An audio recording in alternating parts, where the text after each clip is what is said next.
Là, mon message. Ouais, madame. Secrétaire général. Pour en revenir au rapport du secrétaire général, le texte indique que les populations dans les cantines d'Ouf souffrent de malnutrition chronique et puis lance un appel aux dons. Est-ce que vous avez un commentaire à faire à ce sujet? Ben, ce paragraphe nous a interpellés, effectivement. Et nous avons fait nos propres recherches. Qu'est-ce que nous avons trouvé? Que, effectivement, il se peut qu'il y ait malnutrition, mais le paragraphe constate les symptômes, mais il ne va pas à la cause, l'origine du mal. L'origine du mal, c'est quoi? Il y a malnutrition parce que tout d'abord, il y a détournement de l'assistance humanitaire. Il y a malnutrition parce que tout d'abord, l'Algérie préfère armer le Polisario et demande à la communauté internationale de nourrir les populations, ce qui est moralement inadmissible.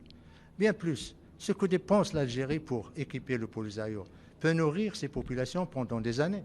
Je vais vous montrer quelque chose. Et vous allez être surprise. Ça, c'est un tank d'origine russe, le T-72. Combien il coûte? Il coûte 1,2 million de dollars. L'équivalent de son prix, avec 1,2 million de dollars, ben, l'Algérie peut nourrir 7018 personnes pendant un an.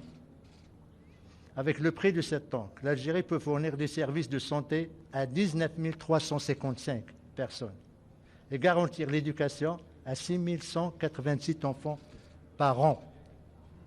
L'Algérie préfère acheter les armes et demande aux contribuables de l'Occident de payer la nourriture et l'assistance humanitaire pour les camps. Je vous donne un autre exemple, madame.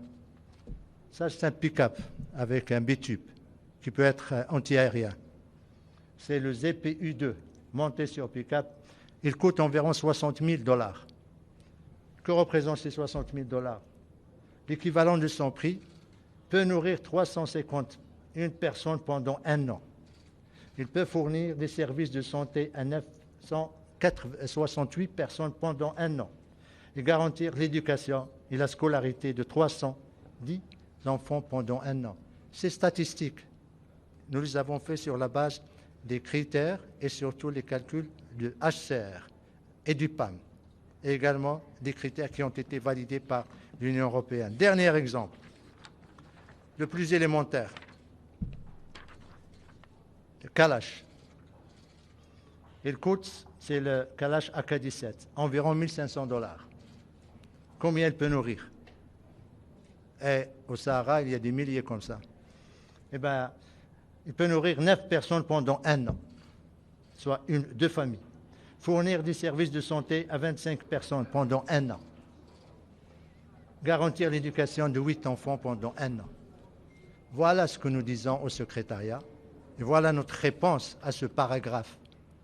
Nous espérons que, aussi bien le secrétariat que les pays donateurs, et c'est un appel que nous lançons aux pays donateurs, pour qu'ils se posent juste cette question.